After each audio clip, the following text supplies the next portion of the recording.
There There we you go. go. All right, folks. Hi, welcome to the Will to Win podcast. I'm Will Cook. I'm your host. Today's very special guest is Steve Springer. Steve's a former Major League Baseball player and a highly sought after hitting coach. Steve has a really special story to share with you. His story is unique in some ways, but I think at some point we'll all be able to identify with that underdog because at some point we've all had to surmount difficulty and overcome insurmountable odds. So we'll get into a kind of a question section, but right now I'd like to Steve to expand upon his story that brought him to the big leagues. So Steve, without further ado, welcome and let us know who you are. Well, thank you, buddy. It's good to be here. I believe everybody has a story. You have a story. I have a story. I love my story. Anybody that doesn't know me out there, when I was a freshman in high school, I was 4'11", 90 pounds. Wow. I'm from Huntington Beach, California. I went to Marina High School. I made the team because my brother was a star of the team. He was 1 year older than me, best player on the team. I got three at bats my freshman year, never played. My sophomore year, all my buddies went up to JV and varsity. I stayed on soft frost, but I got to play a little bit, grew a couple inches. My junior year, all my buddies are on varsity, and I'm on JV, but I got to play some more. I was actually MVP of that team. My senior year, it's my time to shine. I got nobody ahead of me. I'm 5'8", 140 pounds now. Right. So I grew 9 inches in high school. I went from tiny to small. I was the smallest senior at 5'8", 140, but I got nobody ahead of me. I'm going to show them I could play. And I had a sophomore take my job. I did Mm. not start my senior year in high school, coach first base. Where I'm from, Will, I got 50 colleges within 50 miles of me. I did not get one phone call to come play for. My brother went to Golden West Junior College. He was all state. I'm thinking the coach knows I'm coming there. He didn't have to call me because he didn't. So I went out for the team that summer and I got cut, which is baffling to me to this day on how bad this coach thought I sucked. Like my brother's the best player in the state, the best player on the team, and I get cut. So I did what anybody would do. I got a job at Disneyland working on the canoes, thinking it's over. And about 3 days later, my brother came home with a uniform because three guys quit. Oh, So I wow. was 19 years old, freshman in college, got three at bats the whole year, and I end up playing in the big leagues. Right. So any of you guys out there that think you're too small, trust me, when you get your man body, you're going to be able to shrink 2 inches. If you're a baseball player, if you have body strength, if you have instincts, it's not about being 6'2". It's about being a baseball player. And in saying that, I grew 4 inches when I was 20. And so now I'm 6 foot, 170 pounds. And I was always a really good player when I was 9, 10, 11, 12. I didn't grow an inch from the time I was 12 to 15 playing on the bigger fields. So I went from a second string second baseman to an all conference shortstop in 1 year. And now Wow. I'm getting recruited by everybody. I got a full ride to Long Beach State, full ride to Irvine, full ride to UCLA.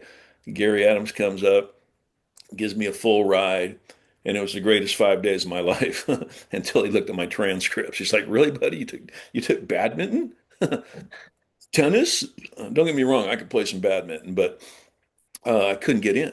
So I was dummy. So kids out there, get good grades. Let your ability dictate where you're going to go to school, not your grades. I had a full Right. ride, couldn't get in. You do not want that phone call. So I don't know how I got in University of Utah. One of my buddies went up there and they got a brand new coach. He had two scholarships, didn't know anybody. He said, if you get this dummy in, you want him. And I ended up taking a correspondence course. I ended up going to University of Utah full ride, shortstop, and the weather was a little bit different than Huntington Beach. So I hurt my shoulder pretty bad, and I ended up DHing the whole year. And I had a really good year. I was like all whack, hit like 450 in college, and then uh, this is the best thing about baseball because whether you're in travel ball, high school, college, pro baseball, you're evaluated by somebody every day.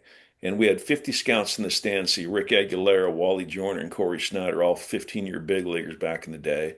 And I went 5 for 5 with a bomb, two doubles, and five RBIs. And this scout never even heard of me. And so I get drafted because of one day.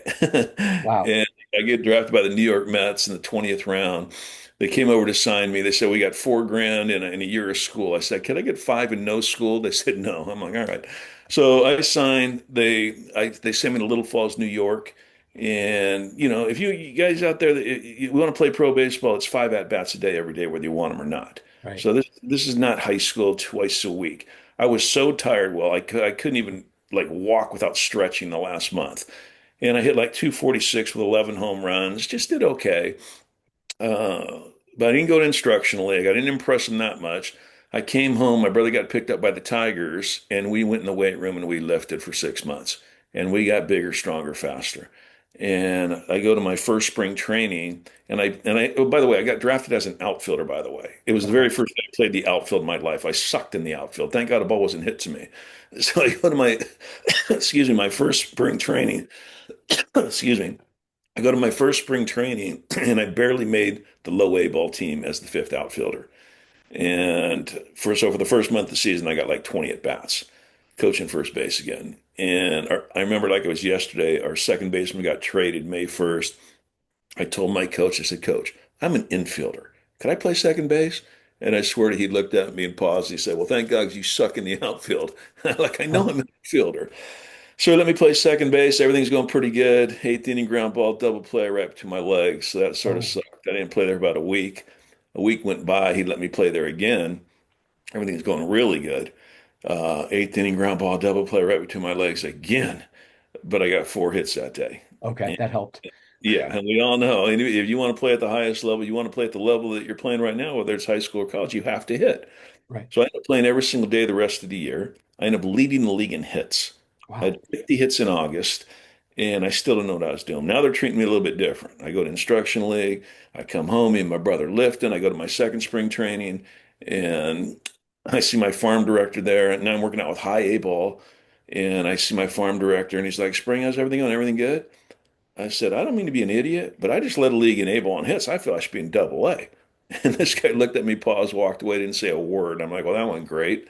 But it did go great because it made sense to him. The next day I was in double A. My double A team, Will, we had 18, 19 guys playing the big leagues off this team. Wow. And I was the last guy to get there. Wow. Yes, we won it all. When I speak, live, I'll say, who saw the movie Moneyball? And all the hands go up. I'm like, I was in his wedding. So you got to pick your roommates, right? Billy Bean, not Brad Pitt. I was in Billy Bean's wedding. And he was exactly what it was in the movie. He was 6'4", 220 pounds. He had power, he had speed, he could throw, he could do it all, but he had football mentality and he was a perfectionist. Hmm. And, he's a great guy. He's a great GM. He had all the tools in the world. If you ask him, this is why, it doesn't matter what you look like for him because he looked like what it should look like. And, Right. his mind, I thought he was a really good player, if he would have kept playing. So next year we win it all that year and I go to AAA. 3 years ago, I'm coaching first base in college and I'm one step away from the big leagues. And I spent 11 years in AAA, Will. And at the time, I'm like, really, God, 11 years, huh?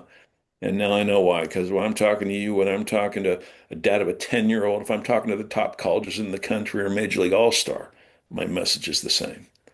And we'll go into that probably in the next Yeah. 30, 40 minutes. That one's going to be juicy. I'm going to have to unpack that one. There's a lot of good stuff in that. So that's, I ended up playing 14 years pro baseball, and now went into scouting for 6 years. I was an agent for 7. Don't ask me why I did that. I got back into scouting, and then I was the mental coach for the Blue Jays for 8 years. I got back out of scouting or out of the game, and I was just speaking all over the country, living my little retired life. And then COVID hit, and no group's 80 kids, and my wife's on full scholarship, University of Steve Springer, so it wasn't good. And I called up Billy B. Called up Billy. I'm like, bro, I need a job. He's like, dude, Yeah. we're firing people right now. And I said, I know, but they weren't in your wedding. So I Hmm. shamed him into giving me a job, and I'm very thankful going on my 6th year as a pro scout for the Oakland A's. Oh, great. Congrats. That's Yeah, awesome. it's a good gig. I got to go watch a game and get my opinion. Got it. Got it. So that's obviously an amazing story. How did like we talk about surmounting difficulties, the crucible that forms character. And when you were in those situations, whether it be on the bench or waiting 11 years or 10 years, what allowed you to stay with it, that to still have the belief that you had a shot or that this was going to work out for you? Well, one, I felt I was good enough to do it. I was MVP of my AAA team my last 4 to 6 years and never got a call up because of the business side of baseball. They're looking for younger players. I feel blessed to say I got 2 hits in each league in the big leagues. But you can't tell me that I shouldn't have spent 5 years there. And it's like Billy Bean's quote on my website. He said, Spring, if you knew this at 18 instead of learning it at 30, people might know who you are. Oh, I'm like, so yeah, one of the challenges where you were kind of a late bloomer in a way. And yeah. if it, you Both, think that if it both happened, ways. what's that? I was a late bloomer mentally and physically. I mean, I feel my story is like the baseball version of Rudy. Yes. My whole life, you're too small, you'll never play college, you'll never play pro. Even once I signed, after all those people telling me that, it still took me 9 years to get to the big leagues. So it's almost like Rudy on steroids, And, the first call up I got, I signed with the Mets. I got traded after 6 years to the White Sox. So I was a 6 year free agent. So I got to sign with whoever I want. And I re-signed with the White Sox, and then I went to the Indians, and I got my very first call up after 9 years in the big leagues, and it was amazing. Okay. So let's go right with that.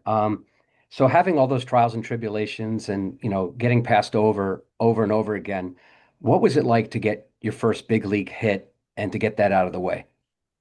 Well, when I first got called up, I sat for like 6 days. They didn't Oh. even play me. So I'm like, oh man, am I gonna get at bat?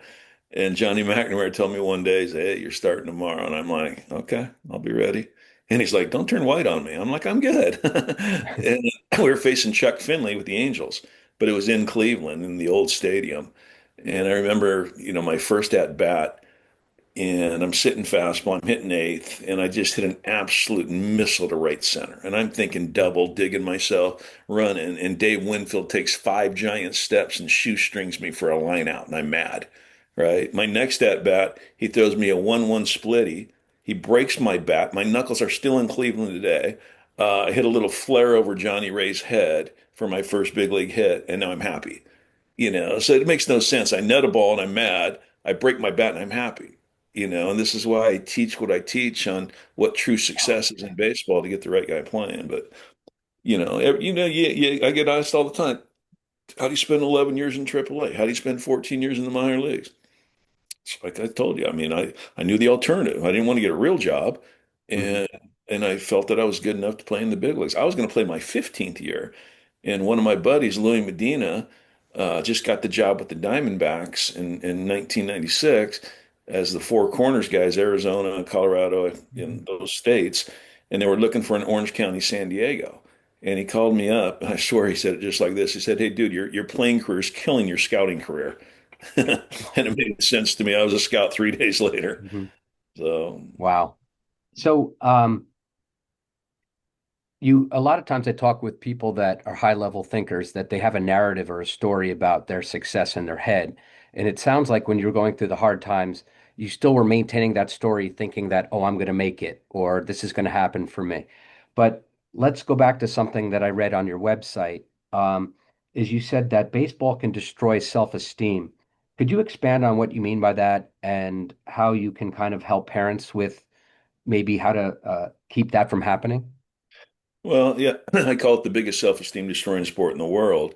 I do everything right and go 0 for 4. Hit four balls, ran the screws right at somebody. I beat the pitcher. The pitcher knows I beat him. Pitcher's mom knows I beat him. My batting average comes down like this. I think I failed, and now the wrong Steve Springer, is playing because I believe everybody has two players in them. I got a confident you who's a good player, and I got a non-confident you who sucks. And Hmm. it plays too much. If I'm good when I'm confident and I suck when I don't have confidence, what's the question? The question is, how do I create confidence because I'm good when I have it? And I believe I figured it out.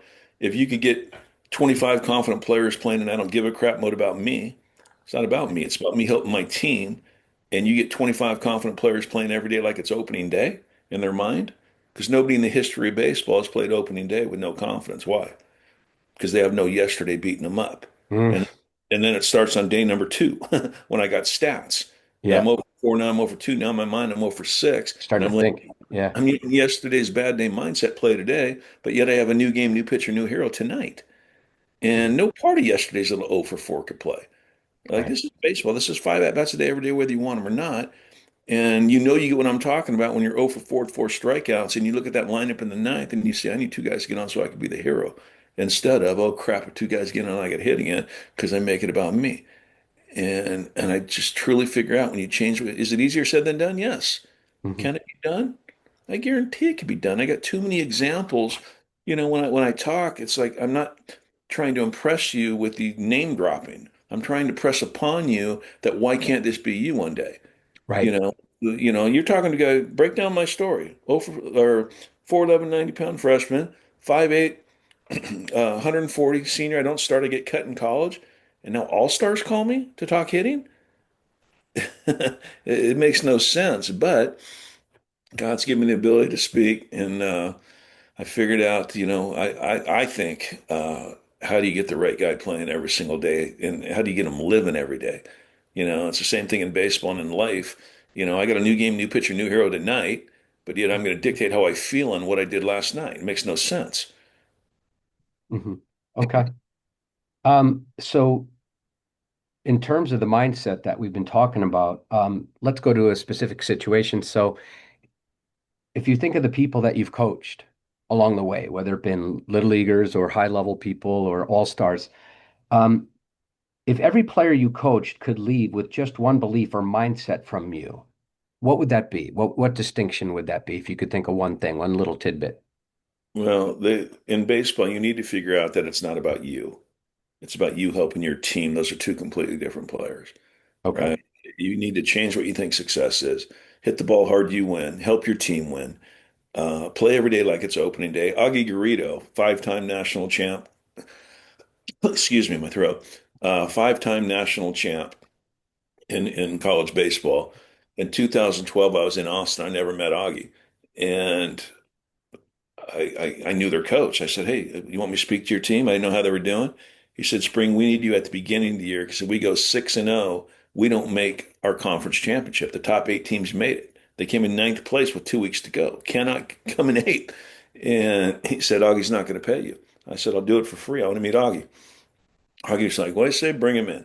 So I go in there, Will. Same spiel every time. I'm like Milli Vanilli, a one-hit wonder, right? And could not have spoke better. And I'm about ready to leave, and my buddy's like, "Augie wants to see you again." So I go back in, and he's like, "Okay, buddy, we're going to pay you for that. And I want you in here next year for 3 days." So I go in there, the same exact team with freshmen, 3 months later.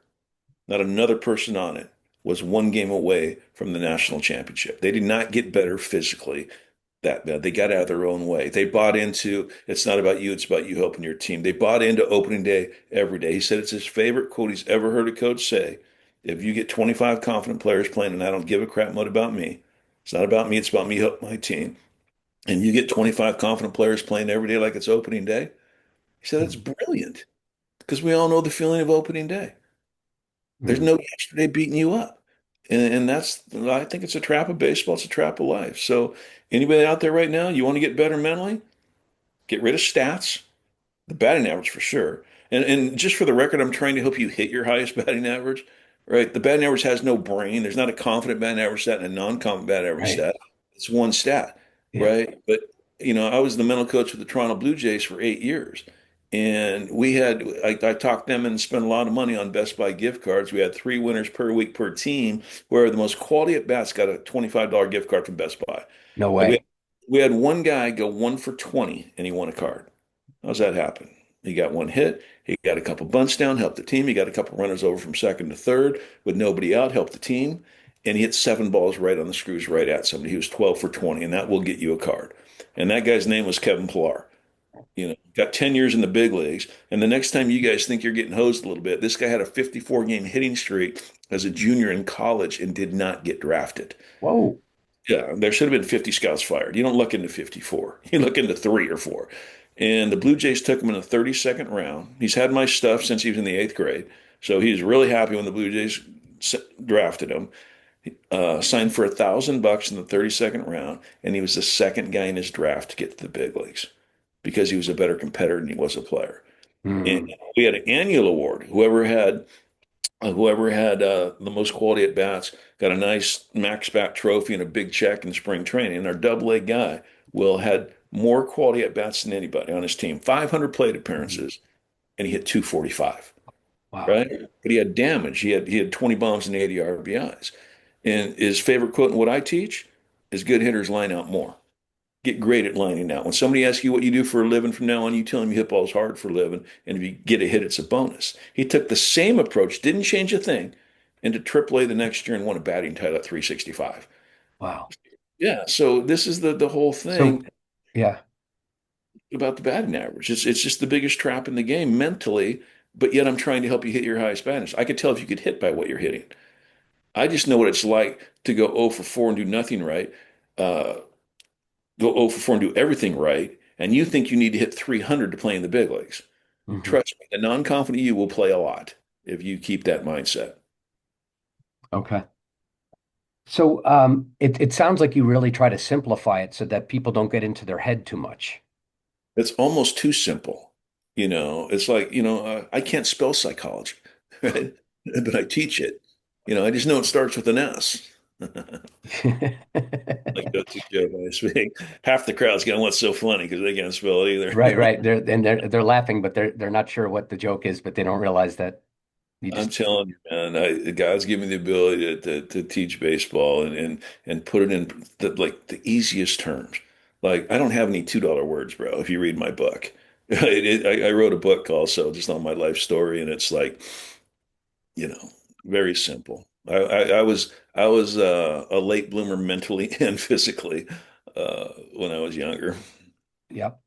So you had also said that, and this is kind of tying into what we're talking about a little bit, but you said you always felt you were a better competitor than you were a ball player. Can you I expand on that? Well, I compete in. I grew up with a brother, and if you read my book, he's called Gary the Great, and he hated to lose. He'd cheat if he had to. So I was just competing against him my whole life. I grew up on a cul-de-sac in Huntington Beach with like four sets of brothers, and me and my brother were the best athletes. So I was always a captain, never on my brother's team. So I learned how to compete. I learned how to fight. I learned how to, and this is the thing. Like I wear this wristband right here. I give them out when I speak, and it says opening day every day, and it Mhm. says compete with confidence. Like if we had a game tonight, everybody in the game is going to compete, right? They have to. They're in the game. If you're not competing with 100% confidence, then something's wrong mentally. And I know what it is. It's yesterday's bad day mindset playing today. It's the 1 for 20 that you're in. It's the little funk that you're in. Paul Goldschmidt, MVP of the National League 3 years ago, AJ Pollock called me his whole career. Well, they're best friends. And and if you look it up, Goldsmith hit 8 home runs his first September in the big leagues. He earned the job the next year. And if you look it up, he's hitting 180 with 2 home runs in April, about ready to get sent down. And Pollock's called me his whole career in the minor leagues. He said, "Do call this guy." So I get a call from Goldsmith. I don't even know what he looks like. I've never seen him swing the bat. I said, "Buddy, your career starts today when you say I Mhm. don't care what I hit." He was 1 for 20 at the time, Will. And I said, if you go 3 for 4 tonight, now you're 4 for 24, and the media still says you suck. I said, two things are going to happen if you're not the best competitor on the field tonight. He said, what? I said, one, you have zero chance of being the best player on the field. I said, two, you're cheating your teammates because they need the right Goldsmith playing tonight mentally. Right. This is the thought. This is not you don't have to work on this. Just show up tonight like it's opening day and try to line out 5 times, right? Well, thank God he got 2 hits. Right now he's texting me, "Hey, Spring, what do you got, babe?" He started a 17-game hitting streak that night with 8 home runs. That's amazing. And he's called me his whole career. He wins the MVP. I shoot him a text. I said, "Buddy, this should have been your third MVP because he had 2 years with the Diamondbacks better than that year, but their team sucked."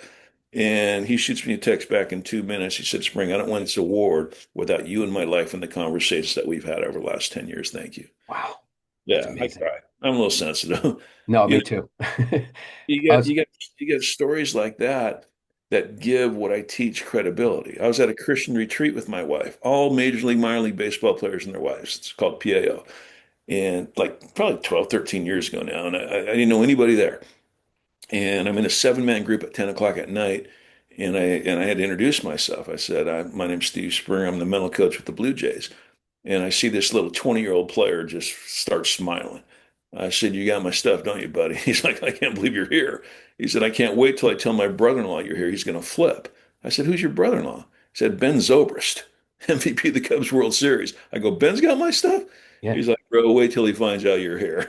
yep. So I meet Ben at midnight And I'm like, yeah, I want to meet him too. He owes me $20. Burning's illegal. No, I'm kidding, sort of. And so I meet Ben at midnight. He gives me the biggest hug I've ever had. He said, dude, you changed my life. He was Wow. 25 years old in double A, beating himself up, non-confident Ben playing. He heard my audio. He said, dude, non-confident Ben never played another game. He wanted the fifth at bat now. Mm, And 2 years later, he's a major league all-star, 27. He wow. didn't get better physically. He got out of his own way. And this is the whole thing. If you like your abilities and your abilities aren't showing up, well, it's not your abilities problem. It's what you're thinking. So, if you don't have a good mental game, if you don't have a good approach, and you're in trouble. You're gonna have a real job real soon. Okay. So the Ben Zobrist, the AJ Pollocks, the All-Stars, the guys you've worked with, but let's bring it down to the Little League experience. So a kid comes off the diamond, he's 1 for 20. What is the car ride like? How do you handle that as a father or mother? What do you do? Do you get them ice cream? Do you berate them? How do you handle Uh, a 1 for 20 young Little Leaguer? well, I shot out a video probably 10, 15 years ago now on why kids quit at 13 years old because of the pressure that's put on them by the one who loves them the most, us parents, and Johnny Testosterone coach yelling at my 10-year-old to win the Burger King championship. And now the kid's playing with tension, anxiety, and pressure instead of calmness, toughness, focus, having some fun. Right. And it's one of my lines when I speak. If you want to play with tension, anxiety, and pressure, go join the military when you're 18, because that's where it's at. Because God bless them. But we're playing baseball and softball, and somewhere along the line, well, we've turned it into a 3-hour timeout for these kids because of the parents and the coaches. Oh, wow. And Yeah. I'm not saying everybody, but I shot out a 2-minute video, and in 3 days on this topic, got viewed and shared 3.4 million times. It went Oprah. It went like just like viral. We didn't even know we had, and it was just talking about why kids quit, and we all want our kid to be the next Mike Trout. So did I. Okay, but too many kids are quitting with their little kid body instead of their man body. They quit at 13 because, and the parents like, what happened? I don't know what happened. I'm like, I do. You're a friggin' whack job. That's what happened. And then now the kid's playing with tension, anxiety, and pressure, and he doesn't want to play anymore. And now all of a sudden, 3, 4 years down the line, he wants to play again. And now he's got this great body, but he just lost 3 years of instincts. Because if you Mm, don't have instincts to play this game, stop dreaming about playing in the big leagues. What are instincts? Instincts are the ability to dictate what's going to happen before it happens. That's what mhm, instincts mhm. are. And oh man, it's parents, Vanderbilt's not panicking if your 10-year-old has a bad weekend. Okay. I get I get emails and I answer them all, and I'm big on Twitter and X or whatever it's called, and I'll get a dad said, "Hey, my son's got no mental game." I'm like, "Well, how old is he?" He's like, "He's 10." I'm like, "He's got no physical game. He's 10." I cut him some slack. Right. But Yep. I don't know, we all want this. It's one of my lines now is we need to put these kids in an oven, not a microwave. It's not Mm, about right now at 12. It's not about right now at 15. If it was, I'd be done. right. You're talking to a guy when I was 18 and 19, I got about 15 at bats in those 2 years. And I Okay. played in the big leagues. So I think that's why I'm so, passionate about what I do and what I teach because it happened to me, and I was told my whole life, you're too small. You're only because you're brother. Right. Negative Yep. people suck, bro. Yep. Yep. So, all right. So we're talking about the arena of baseball. If you were to take quality at bats philosophy and apply it to business life or any other arena, Uh-huh. um, how would you apply it? Well, I spoke to a corporation on they sold valves to oil fields, right? And I always felt that I could put together a presentation on analogy baseball and sales. And I went to high school with a buddy, very successful guy, Rob Rayban. He said, "Hey, Spring, we're having a baseball theme. I got 50 employees coming into the Hyatt downtown Huntington. Will you come tell some stories?" I said, "No, I want to give a presentation. I think I could pull off something to help you." And he's like, "Great." So I put a little PowerPoint together on knowledge baseball and sales. I walk in there. My opening line was, "I give you permission not to get the sale." And the guy's like, "What did you say?" I said, "You can't control me saying yes. I need to get great at giving you a presentation because you give the greatest presentation." And that guy says no. You know what that's called in baseball? It's called a line out. You did everything right, bro. You think you failed. Now the wrong you start selling. Because in Right. sales, you hear no, no, no, no. And at the end of the day, you're like, you don't want to buy this, do you, buddy? It changes who you are. I said that phone call at 4:45 when you want to go home, you answer it like it's opening day, bro. That might be the biggest grand slam of your life. And I need to like you as a person before I give you my business, Mm, right?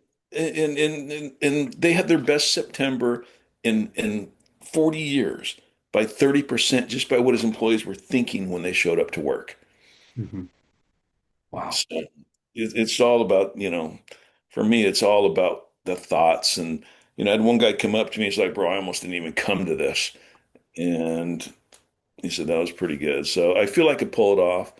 Um, there's so many, between baseball and life, it's mind blowing how close they are together. Hmm. One and one. Yeah. So let's take it to the high heated pressure moments. So when everything's on the line, big moment, high pressure, what does the winning mindset actually sound like inside an athlete's head during those Well, pressure moments? as a baseball player, I mean, do I know I could hit or am I hoping to hit? When I finally got to the big leagues after 9 years in the minor leagues and my whole life, people tell me I'll never get there. I was not nervous hitting. I was nervous playing defense Hmm. because you're not supposed to get a hit. It's 9 against 1, and we think we got to get a hit every at bat to have success. And I've Hmm. already changed that. Hit the ball hard, you win, right? But I was nervous playing defense because if you don't make the plays, bro, you will not have a major league career. Like Kevin Pillar, as great as he was, second guy in his draft to get to the big leagues. Big leagues is a little bit different than the minor leagues. In his first two call-ups, he hit under 200. Why'd he get the third shot? Because he's a gold glove center fielder. If he sucked in the outfield, he doesn't get that third shot. Like we need defense too. It's like, everybody thinks, oh, baseball, they're in a cage at exit velocity. And yeah, there's more than being a big leaguer than hitting in a batting cage and hitting missiles. It's about Right. defense, base running. Um, I remember when I was at the Blue Jays, we gave this kid $1 million and this kid never went 1 for 20. And he popped his first 1 for 20 and he walked back to the dugout like somebody stole his puppy, like just almost pouting. And I looked at Tim Raines, Hall of Famer, he's my buddy's coach, and I'm like, buddy, we better hope that's immaturity and not makeup. Hmm. And I would bring the kid into the room and he's down, he thinks he's the next Mike Trout because we just gave him $1 million. He's 18 years old. He never got 1 for 20. I said, if I told you that you could be a 20 or 10-year big leaguer, but you're not getting there till you're 25 years old, deal or no deal?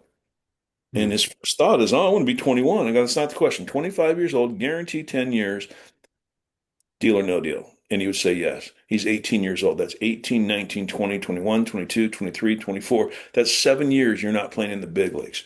That's 7 years for you learning how to get great at being a better competitor, better defender, better base runner, better teammate, better hitter, learn how to watch the game when you're not hitting, right? Hmm. 25, 26, 27, 28, 29, 30, 31, 32, 33, 34. That's when I retired. And you could just see the kid go, oh, thank you. Because they got so much pressure on it. And I believe it could be taught. I believe toughness could be taught. If you've Hmm. never heard anything to little tips to help it, I believe that, a Hmm. lot of stuff can still be taught even when you're 18, 19, 20. Hmm. When I was looking at parts of Springtime, I did a little synopsis of Springtime, the book, and there was a big idea that came from it. Says elite performance comes from controlling mindset, redefining success, and committing to a repeatable process, especially in failure-heavy environments. Could you speak to the committing to a repeatable process, what you mean by that, and how important that is in terms of becoming an elite performer? Well, I just believe that, you know, too many people go to the negatives instead of the positives. I think when you change what you think success is, it's gonna, it's like when I talk to players, I said, when somebody asks you what you do for a living from now on, you tell them you hit balls hard for a living. I remember telling Paul Goldsmith, see if you can line up 5 times. He's like, what are you talking about now? I said, see if you can do it. Good hitters line out more. Talked to him a week later and he said, Spring, I like it. Because when I line out, I'm not as pissed. Right. It all goes back to, well, everything I teach. I'm good when I'm confident. I suck when I don't have confidence. How do I create confidence is the question. And you break it down on what true success is. It's 9 against 1. We think we gotta get a hit every at bat. If I'm a pitcher, I'm ticked off when you get a hit Right. with those odds. But we think we got to get a hit to have success. And everybody, it's one of my biggest pet peeves. Oh, go 3 for 10 and you're a millionaire. Really? How many balls do you think you need to nut just to get three? It starts with a six. It's not just three, and Right. and you get three hits. Right. You got to hit at least six balls hard just to get three. Hmm. So you've had obviously the success that you've had, being an instructor, a coach, a hitting coach, a player. What's next for you? Is it the continuation of what you're doing, or is there another goal that we haven't seen yet? You know what, buddy? I'm hoping to get that book turned into a movie.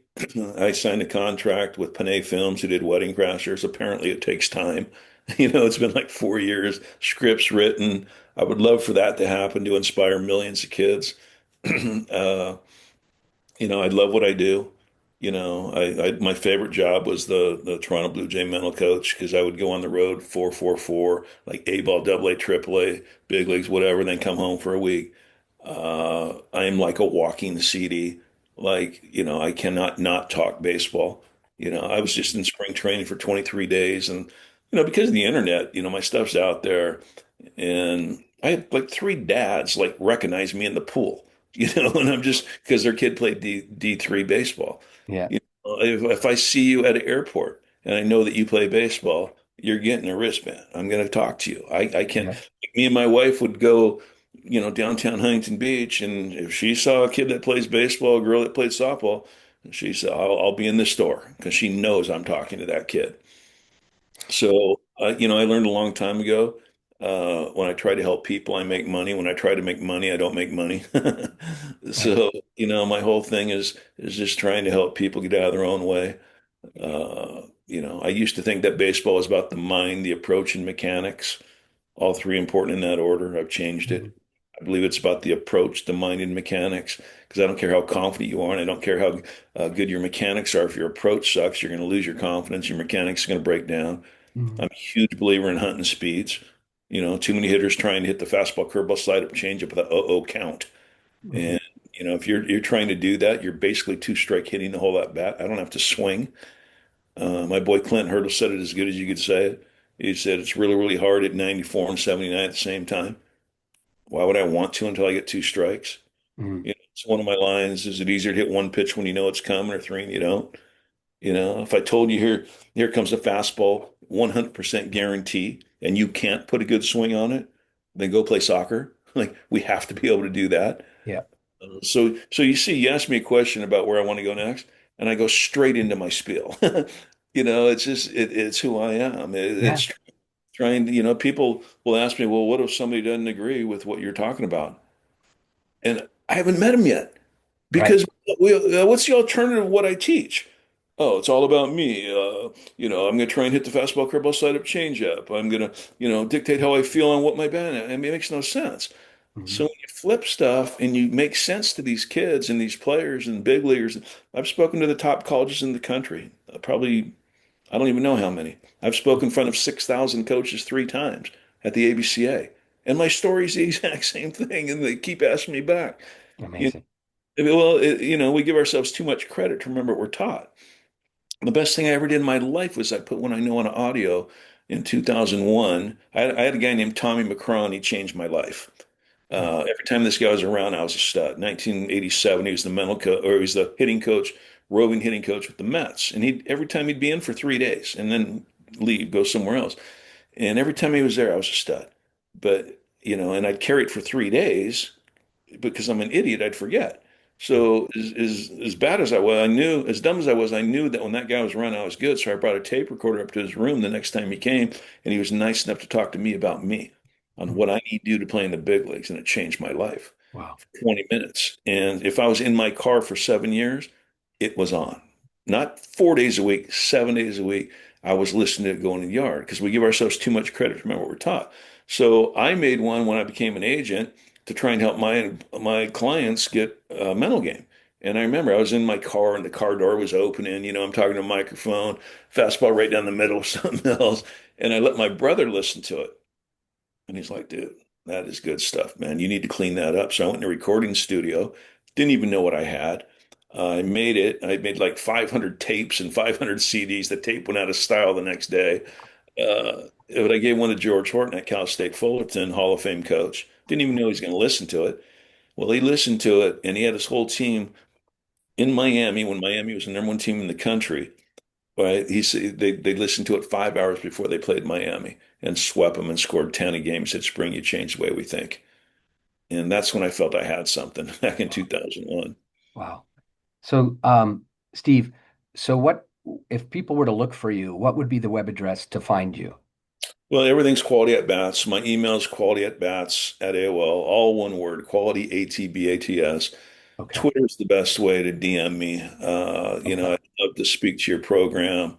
I think it's the best deal ever. I charge 75 bucks a kid. Uh, That's great. yeah, that's like a hitting lesson. They get everything that I made. They get my bundle, they get my book, they get everything. And oh, they get my wristband, and it's money back guarantee. Like if a parent says that was just okay, I'll give them their money back if we don't have a great night. It's And amazing. it's yeah, I mean it's a crazy how we'll buy a $400 bat. We'll give lessons, flip sessions twice a week. We'll go to a tournament, but we're not working on the mind and the heart and the compete. Yep. I love my bracelet. It says compete with confidence, not arrogance. You That's know, awesome. we're in such a dig me era right now. It drives me nuts, but I've probably got to get used to it because I don't think it's going away. No, it's not. It's not. So anyway, we're getting close to that time. It's at near the top of the hour. So I want to thank you for this. This is only my third episode, and you're an important part of my journey and my learning. And I love your story. I love who you are as a person. You can feel the warmth and the love and the passion within you. And I really am glad that you agreed to do this with me. And I wish you the very best. And maybe at some point we could do this again. But I really love the message that you sent today, and I hope that there's one person at least that we've touched, and where they can learn a little bit about themselves and about who they really are. Yeah, that's awesome. But I'm glad I'm here. I remember when Tony Acaba hired me at the Blue Jays. He said, "Spring, if you help one guy, you're worth your money." I said, "Tony, if I don't help 100, fire me." Because I'm not teaching get your hands here, get your feet here. I'm teaching how to compete with confidence when the stuff isn't going well. That's the whole thing. And I know as men and guys, we get so caught up on the negative. And I'll tell you right now, when I get these dads and moms, oh, he's the best, he's the hardest worker ever. Well, my antennas go up that he's a perfectionist. Right. And you cannot be a perfectionist. There's one perfect Jesus, not us. And what happens when we think we got to be perfect? We're never going to be perfect, so we're always pissed off. We're going to freeze up. Yeah. We're always mad because you're never going to be perfect, Right. right? How do you get labeled a great player when it's all said and done? You Yep. don't be perfect every day. You try to be good every day, and then at the end of your career, oh, he's a great player. So I All right. appreciate you, buddy. Quality at bats. Uh, get my bundle. QualityAtBats.com is my website. And every order comes with a phone call. I will call you up, thank you, break it down, and it'll be the best 75 bucks you spend, in my opinion. Awesome. Hey, listen, thank you for being a part of Will to Win. And folks, thank you for tuning in, and all the best to everybody out there. And thanks again, Steve. Take care. You're welcome, buddy. Thank you. Yep.